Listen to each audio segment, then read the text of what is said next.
peaceful coexistence. Okay, that's the official narrative. And they would habitually go and enslave Europeans and take them back. And they would sell white flesh, which always, fetched a high price amongst the Muslims. They can't build churches. They can't repair churches. And they can't sing out loud. They can't show a crucifix or a Bible around Muslims. They certainly can't try to proselytize. The Fatimid Caliph destroyed 30,000 churches. The Islamic world, as I was kind of telling you, its entire economy was based on war and plunder and the slave system. Okay, they never produced anything.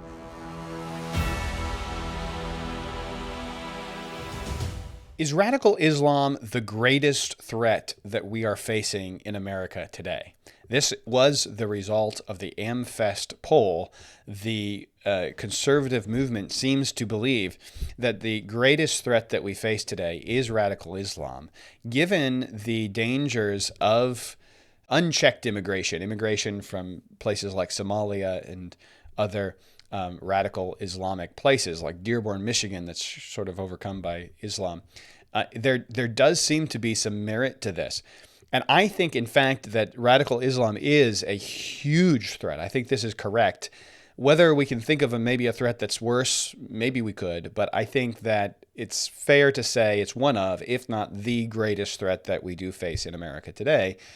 And by the way, the awesome thing about it is the solution is the gospel, as well as good government and common sense government principles. But the gospel wins hearts and it changes people from Muslim to Christian. And so that changes that whole dynamic. So really the solution ultimately is the gospel, but that doesn't mean there isn't a role for the government to play saying, hey, we don't want dangerous people and dangerous cultures and dangerous religions, ideologies at least, into our country. And I think that's wise. I think that's fair.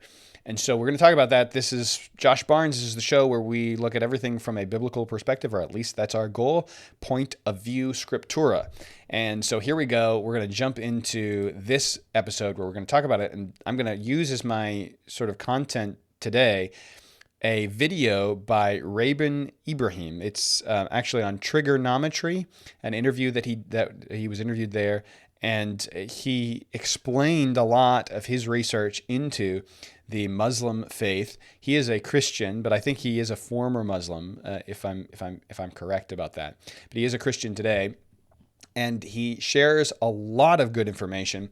We're going to jump right in. I'm going to start with a clip from the video. By the way, you guys got to go to Trigonometry and watch the whole interview. It is well worth your time. And I do have my producer working on perhaps getting me an interview with Raymond if he's open to that. I would love to bring him on the show and introduce him to you sometime directly. But in the meantime, I'm going to play you a little bit of his content from this interview. Great interview, by the way. Good job, Trigonometry. Super, super recommendable. This first video is on the question about how Islam treats others. Because you remember, the first one, is Islam a religion of peace? And that's going to kind of lead us into that second clip. But is Islam a religion of peace? You remember after 9/11 that George Bush said, no, Islam is a religion of peace. There's just some radicals that we got to deal with. Is Islam inherently, by nature, actually peaceful? The answer is really no. I'm going to let Raymond explain it. John Esposito. This is a professor at Georgetown University. I don't know if he's still there. He's probably very old right now. But he was there when I was there. I went to Georgetown University for a time in Washington, D.C. And it's a bastion of kind of Islamic studies and whatnot. But I didn't know this at the time, but it was a very kind of compromised bastion. Mm-hmm. Anyway, one of his books, which is it's called Islam, the Straight Path. And keep in mind, this guy, this is in the early 2000s, let's say. He was very, very active and his book came out. And he's the editor of the Oxford History of Islam, for example. He was the guy that, the FBI and the CIA intelligence analysts, they talked to him to understand about Islam and whatever. He has this line in his book, Islam, the Straight Path, which verbatim, I might be getting a little off, but he says 5 centuries of peaceful coexistence elapsed between Christians and Muslims before an imperial papal power play led to a series of so-called holy wars that have left an enduring legacy of mistrust from Muslims to Christians. So what he's saying is, before the First Crusade, which starts in 1095. Everything before that, from Muhammad's life until all the stuff I'm telling you, was peaceful coexistence. Okay, that's the official narrative. So that's why I think it's very important to really highlight what you just mentioned, which is this was a traumatizing event. The sundering, the first breakup of Christendom, with most of it being conquered by this hostile faith and the rest of it being bombarded. In the 8th century, all these islands the Mediterranean islands were constantly being attacked and conquered. Slave raids were constantly a given thing.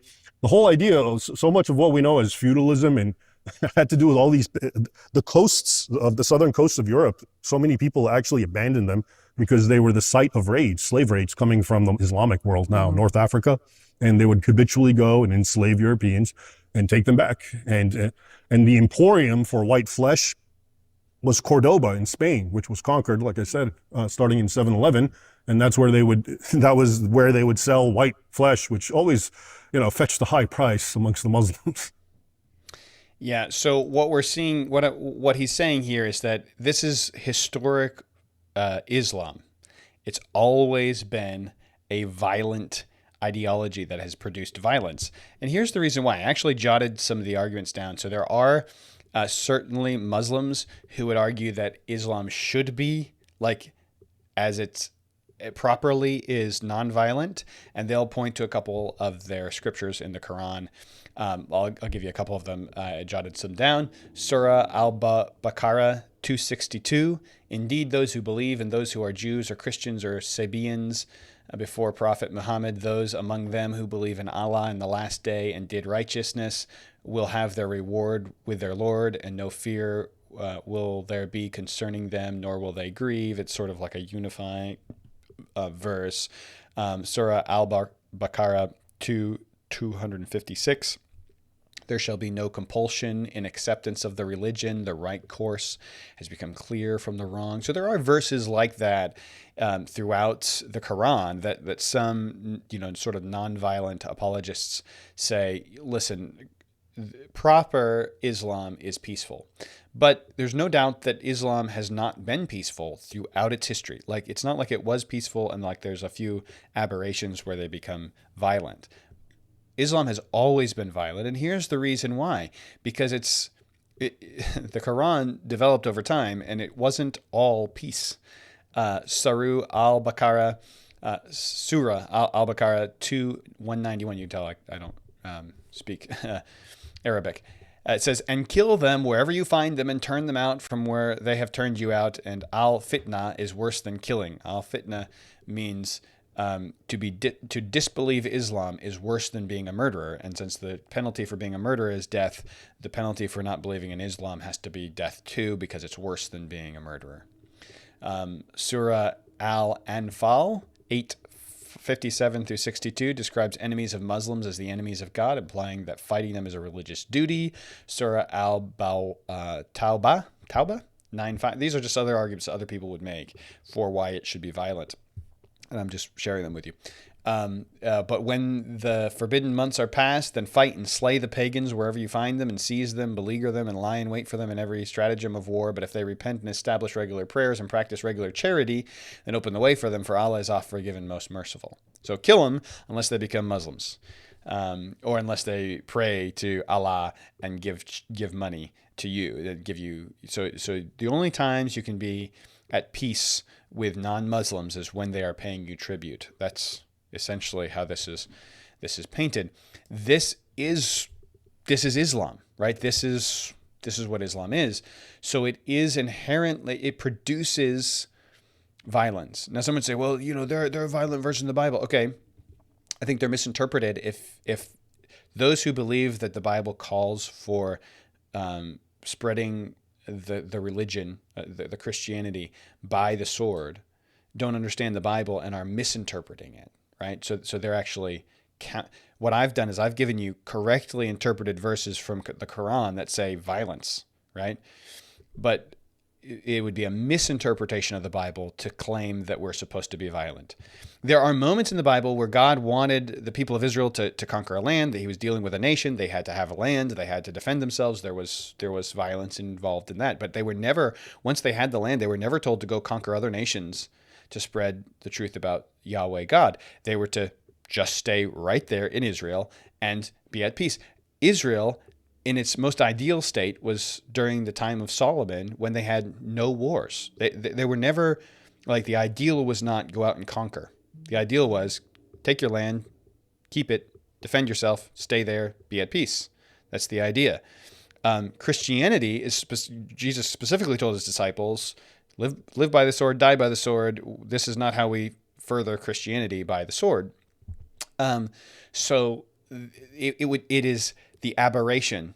It is the heretic that goes and, as a Christian, uses the sword and uses violence to promote the faith, not to defend themselves, as it's a totally different issue, but to promote the faith. It is even Old Testament, New Testament. It is those who are misinterpreting and wrongly using the Bible, but it is those who are correctly interpreting the Quran who are violent in Islam, which is why Islam has been violent. Islamists, Muslims, have been violent for over 1,000 years, because that's what it produces. That's what it teaches. So what I'm saying is, you say, well, it's like Christianity. No, it's not. It's actually the exact opposite, because they're being consistent with their scriptures being violent, and Christians who are violent are being inconsistent with their scriptures. It is a heresy. We condemn that, where actually it is consistent with the Muslim scriptures to be violent. Very, very important distinction there. Okay, let me go on to the next question that he was asked, and that is how he starts talking about how Islam has treated other religions and other faiths, and this goes along with it. They want to kill those who have other faiths, and this is historically true. So it goes back, according to Islamic teaching, remember the Caliph Omar? Yeah. The second Caliph. So apparently historians aren't sure where, but the Islamic tradition believes it's when Jerusalem was conquered in 637. And he came there. There's this big, narrative about how he came there and whatnot. But supposedly he made a pact. It's called in Arabic Ahd Omar, or the Pact of Omar, with the Christians. And it basically told them, here's what you have to do in order for us to not kill you, basically. And according to this pact, things that they could not do: they can't build churches, they can't repair churches, and they can't sing out loud, they can't show a crucifix or a Bible around Muslims, they certainly can't try to proselytize, they can't stand in the way of their own relatives turning Muslim. Okay, and it's a number of lists. I actually translated in one of my books. It's called the conditions or stipulations of Omar. Some of them are: if a Muslim wants your seat, get up and give it to them. If a Muslim is traveling and wants to enter your house, you have to let him live there. Okay, so it's not stuff that you necessarily want to enjoy, but what it really coalesced around is, and it's still evident till today, okay, is, you're just, I guess, to give you a good analogy, is kind of think of, how blacks were treated in America and, before civil rights and that, which is kind of like, who do you think you are? Okay, to even think you're my equal, that kind of mentality is what prevailed in these Islamic societies. So if you're a Christian or a Jew, you better know your place and don't complain. And don't, if they abuse you, or Muslims rise up and commit an injustice against you, the law is not going to come on your side. That continues till this very day. Yeah, that's true. In Muslim-run countries, everyone else who's not a Muslim is persecuted, is prejudiced against. I mean, they're just, everything is designed to subjugate those who are not Muslim. The Muslim ideology is not compatible with American ideology. Like orthodox, correct, following all the Quran Muslim ideology, right? There is some inconsistent, Muslims who would be very modern and peaceful and all that kind of stuff, but that is not what their religion teaches, and it's not what their religion has historically always been. And if you look at any nation that is run by Muslims, that's not how they run their nation, right? So what I'm saying is that there are cultures that are better than others. There are religions that are superior to others. There's one religion that is true, that's Christianity. But there's other religions that are not as harmful as others. And there are some who are much more harmful religions. Like these are dangerous ideologies. And Islam is a dangerous ideology. It doesn't mean that no Islamists should be allowed in America, but we should be very careful accepting Muslims into America, because there's a large number of Muslims who are very counter to American basic principles, like the principles of freedom and equality and justice and freedom of religion. Islamists are generally very much against. So Muslims are not all good candidates to be American citizens, is what I'm saying. If we're going to take in new citizens from other parts of the world, we should take in people who agree with our ideology. And there's not a it's not a thing we're likely to get when we're taking in Muslims from Muslim countries. The Fatimid Caliph from Egypt, Hakim Amr Allah, in the year 1009, actually destroyed the Holy Sepulchre. So he's talking now about the origin of the First Crusade, because everyone says the Crusades, the Christians were so violent, awful to Muslims and to Christians, Muslims and to Jews, and the Crusades. Well, what about the Muslim violence? And he's going to explain the origin of the First Crusade. Here's a Muslim who destroyed the Church of the Holy Sepulchre, and I'll let him continue. Razed it to the ground, and according to Muslim sources, and I'm thinking of al-Makrizi, who's an Egyptian historian, he wrote that this guy, this Fatimid Caliph, destroyed 30,000 churches and synagogues in Egypt and Greater Syria, which makes sense because, like I told you, that was a very Christian, heavily Christianized region, one of the oldest. Okay, so, and at that time in 1009, the Pope of the time wanted to call a kind of a proto-crusade. They didn't have it at the time. And nothing happened. But then, like I said, so now it's building up, and you're getting these Turks doing what they're doing, and they're killing European pilgrims, and now the emperor of Constantinople, they're right there at his doorstep. They're in Asia Minor, right across the straits from Constantinople. So he calls for aid, and that was the origin of the First Crusade. Yeah. So this is very important. I think very important. The First Crusade was a defensive measure because Muslims were marching through the Middle East and Northern Africa, murdering Christians and destroying churches, burning them down. And now they were all the way up to, right across the strait from Constantinople, a major Christian stronghold, and they needed to defend themselves. So that doesn't mean that there weren't atrocities that took place in the Crusades. There were. But many of the Crusades, specifically the first one, were defensive measures against the violence of the Muslims. You say, well, the Christians were violent in the Crusades. Yeah, well, a lot of that was defensive violence. That is perfectly permissible in Scripture and Christianity, to defend yourself with violence. But not all of it. There was some of it that wasn't defensive violence, that where they actually took it out on Jewish people who were defenseless, and so on and so forth. But the Crusades as a whole were not all just like Christians go out of control trying to match Muslim violence with violence. They were actually defending themselves because Muslims were slaughtering Christians. Okay, the next quote I wanted to give you, the next little clip I want to give you is Raymond. By the way, go watch the whole interview on trigonometry, Raymond Ibrahim. But this also gets into the Crusades, where he's talking about the Crusades as a whole.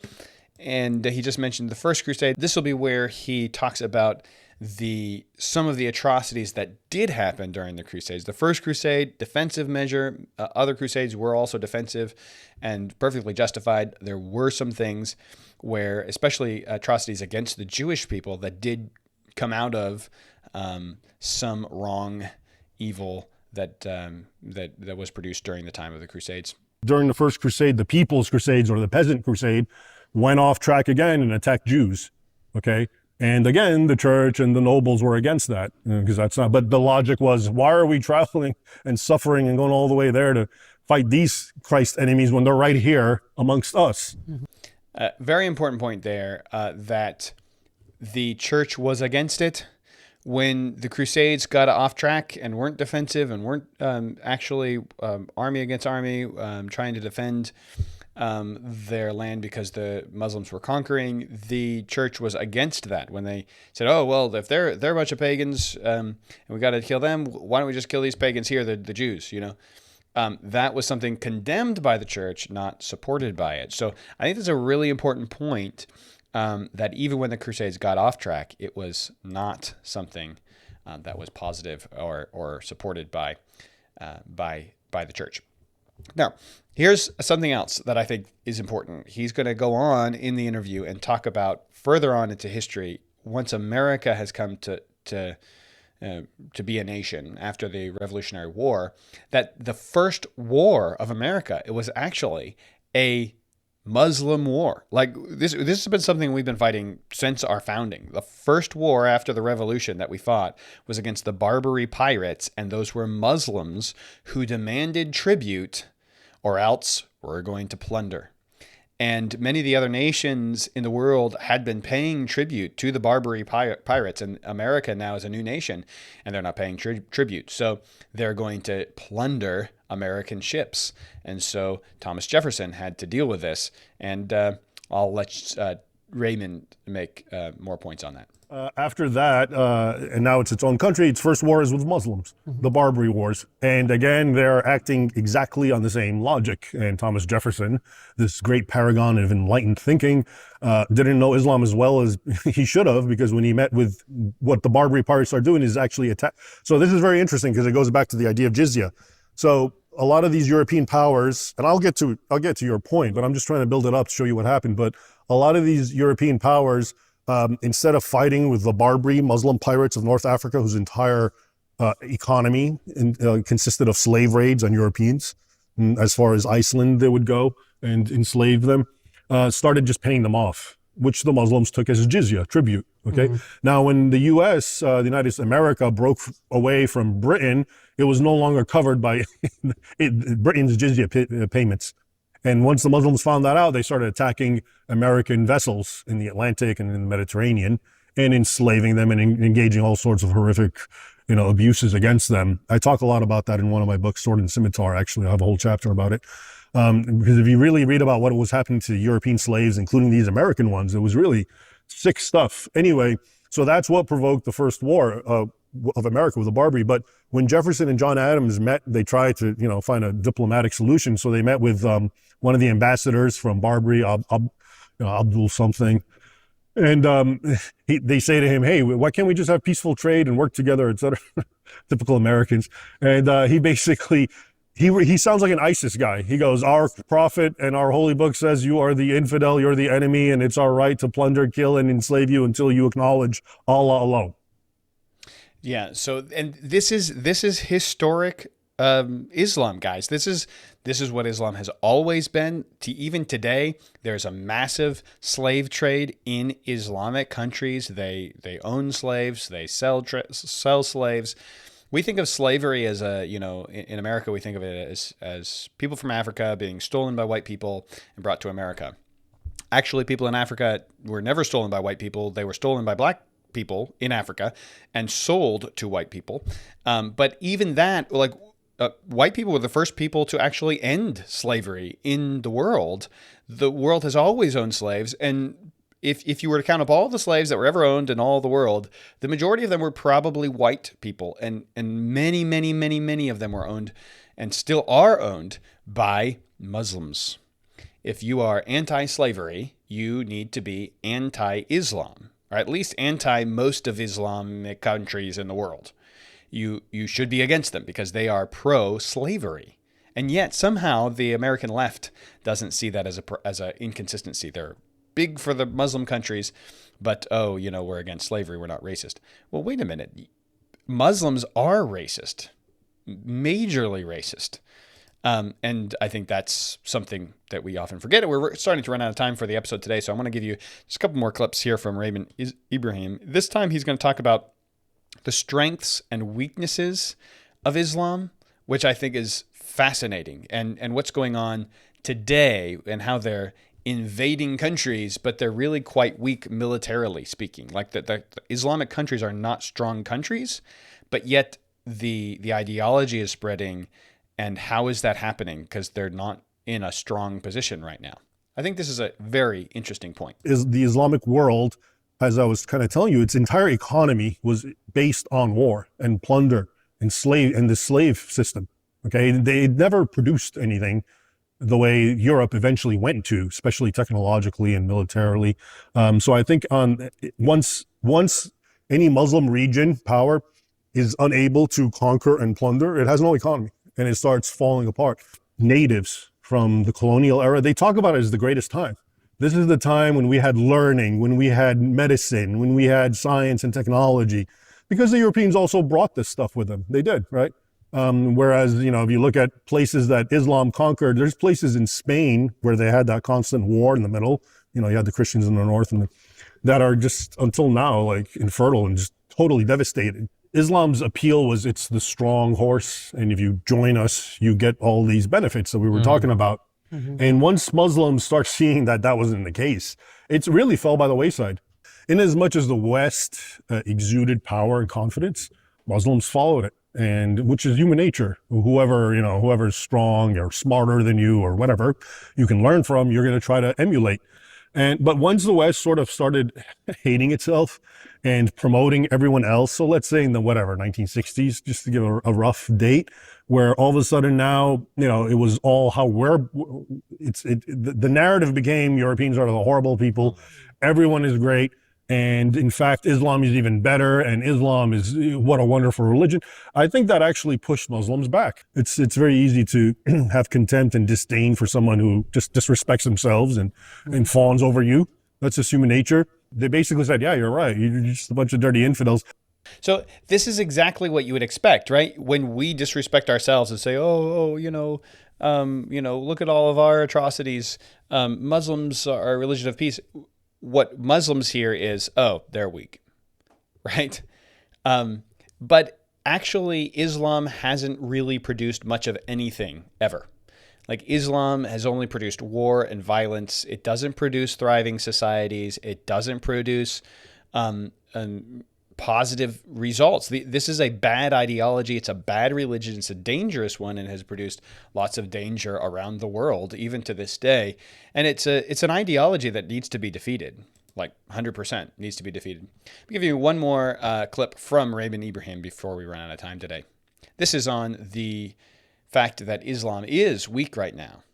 Here's the difference between Islam historically and Islam today. The continuity is that Muslims are creating problems. Okay, they did it historically, the violence and the intolerance and the supremacism. Okay, and it's happening now in the present. The difference is historically, like I said, it was the jihad of force. Right? They had no choice. No one was going to let them in. So Europeans fought tooth and nail, fighting to the death. Now they're a weak force. Why are they a problem? And the answer is because the West makes them a problem. All the problems that the UK is going through, for an example, and not just UK, much of Western Europe, it's all self-made. Okay, and you know that because I can look at an Eastern country like Hungary, and it has none of these problems. They just said no immigration. We don't want it. And guess what? No problem. Islam is inherently weak right now, physically, economically, militarily. It can't do what it does. But why is it doing it? It's because Western elements are are empowering and allowing it.